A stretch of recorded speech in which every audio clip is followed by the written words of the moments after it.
Hi guys! Magandang gabi sa inyong lahat. At syempre, yung video ko na ito ay para sa inyo na ma-share ko kung ano yung night skincare routine ko. Ito yan. MK Secret Skin Renew Set. Ano nga ba yung Skin Renew Set? Yung Skin Renew Set ay para sa mga gustong maging smooth ulit yung face, ma-renew yung skin. At syempre, kapag may mga dark spots, may mga pimples, ito yung bagay sa atin. Kahit sa mga oily face, yan.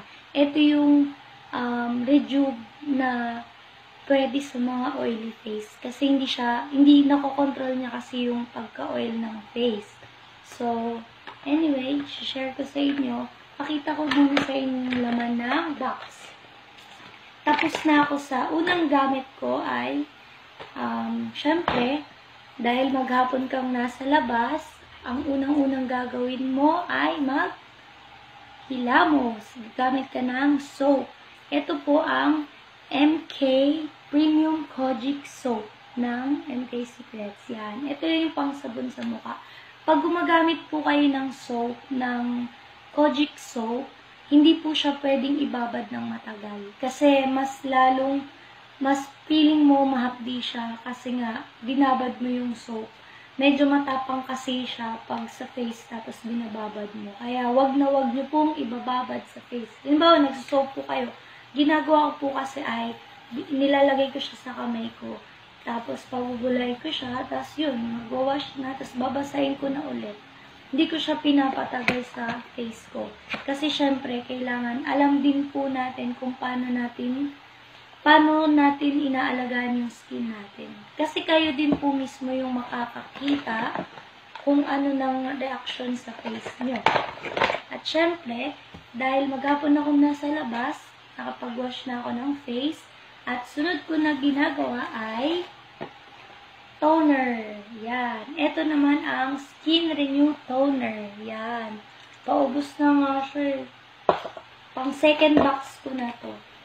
Tapos, ang ginagamit ko ay pads. Kasi, bakit pads? Kasi po ay mas tipid siya. Tsaka mas magagamit nyo kasi yung toner na ina-apply nyo.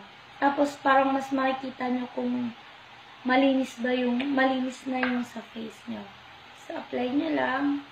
Yan. Konti lang. Huwag masyadong madami. Ang gusto ko dito sa Skin Renew Set ay yung amoy niya. Sobrang mild. Tapos, pag mag-apply po kayo ng toner, kailangan pataas. Laging pataas.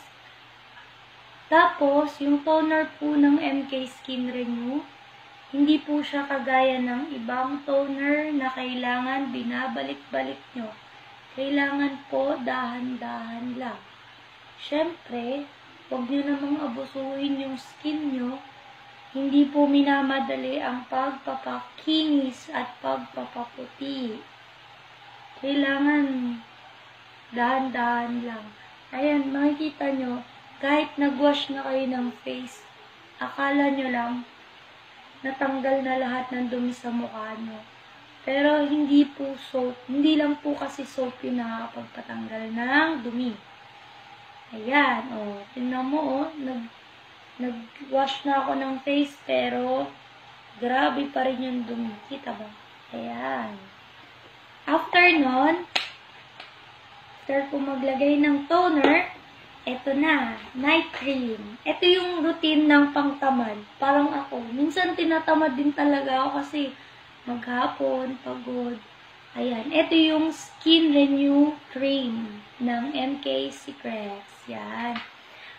Tinan mo, after ko mag-toner, glow na agad yung skin. Yan. Tapos, hindi siya ma-hapdi sa mukha. Anyway, ito yung cream natin na night cream. Ayan. Paubos na yung cream ko. Umiiyak na yung cream ko. Tapos, ito po yung cream ng MK. Ito po yung nakakapil talaga ng mukha. Ikala po natin yung soap, yung toner. Pero hindi po. Ito pong cream.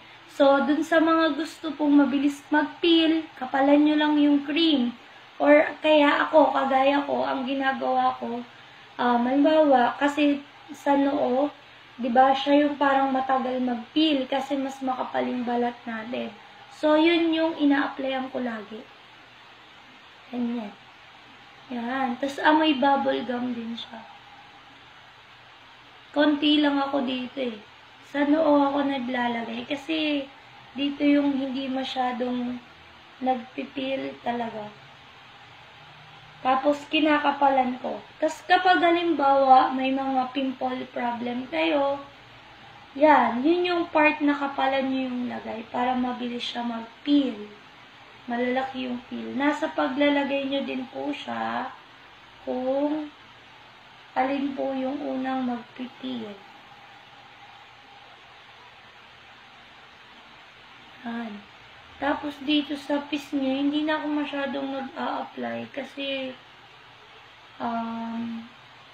wala. Kasi pag alam nyo ba na yung Rejuve, hindi po kasi masyado dapat inaabuso din yung paggamit nito.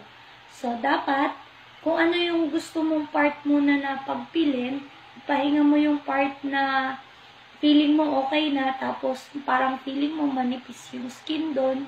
Kaya kasi minsan feeling mo nahahapdian ka na kasi yun nga, naabuso din natin yung paggamit ng cream.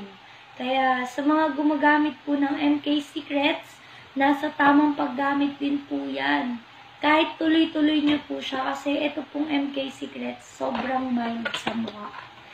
Kaya mapapansin nyo, kahit yan na yung pang-routine nyo, ang nire-rest nyo lang is yung panggabi na cream. Or halimbawa, may moisturizer kayong ginagamit, pwede nyo rin pong gamitin. Tapos, ang maganda po dito, super affordable. 250 pesos lang. May soap ka na, may toner ka, may dalawang cream ka pa. Yung cream namin sa pang-umaga ay BB cream na siya. Sunblock siya, pero BB cream na. Ito po yung cream. Tapos, dahil gabi ngayon, bukas ko na ipapakita yung morning routine ko. Good night! Mwah!